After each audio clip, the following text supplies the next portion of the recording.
Every action causes a counteraction. Third Newton's law in such free interpretation appears to be true for radio communications. During the radio century, man began to use all possible ranges for different purposes. Communications can be possible using radio sets, mobile phones, television and radio broadcasting, Wi-Fi, electronic guidance and many other things. Different new technologies cause reverse action, that is, radio communication break, were not slow in appearing. The most effective and easiest way is radio signal damping. Breaking is not making. Damping principle is rather simple. You can think that in order to avoid spreading of any particular signal or radio station, for example, you should have a source for it. But on the contrary, damping action is aimed at the receiver, or to be precise, at all the receivers of a damping zone. It will be enough if another signal begins to be broadcast at a necessary frequency, in order to make this level exceed signal level that is to be damped. Often you should just do it. Radio stations, for example, they have rather powerful kilowatt transmitters, but their signal source is often located at a distance from the receiver. And when we place a noise source near the receiver, just little power will make the noise higher than a desired signal and block it up. Correspondingly, the farther a noise source is from the receiver, the higher capacity it should have. Let us imagine an analogical situation when you shout to somebody who is at a certain distance from you and somebody else switches on loud music near you. You can't hear your collocator anymore. Such a simple method works for all frequency ranges and wavelength in radio communications.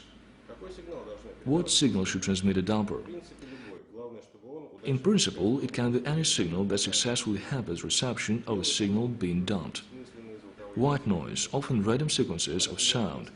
Finnish soldiers, for example, transmitted quick rhythmical polka at the frequencies of their work for swooping Soviet radio control mines during the Winter War. One of the widely known cases of signal dumping is a many-year struggle of the Soviet Union authorities with West Radio Broadcasting that worked on the Soviet territory from its country.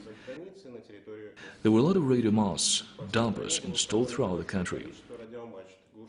They made a noise all the time at the frequencies of those radio stations.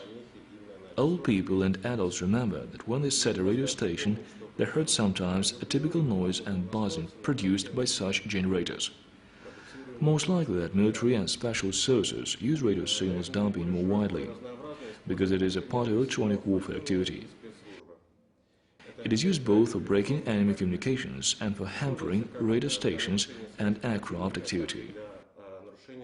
Bodyguards or public officers use damping for impeding explosion of radio-controlled bombs and breaking communications between possible malefactors, for example.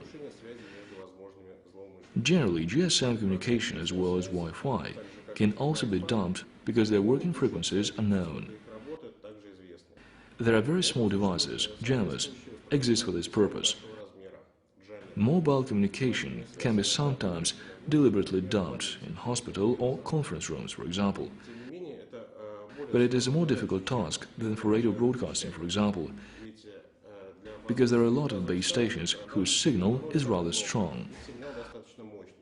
Pocket jammers often can't block a signal, or can do it at a close distance from the receiver. As in all cases, a signal of the base station for reception mobile signals is damped, but not a mobile signal for a base station. A phone stops to hear a base station, lose a network.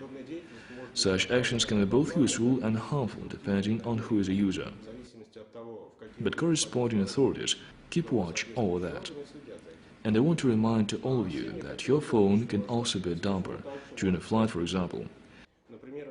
Therefore, in order to avoid influence on the work of sensitive equipment, don't forget to turn it off.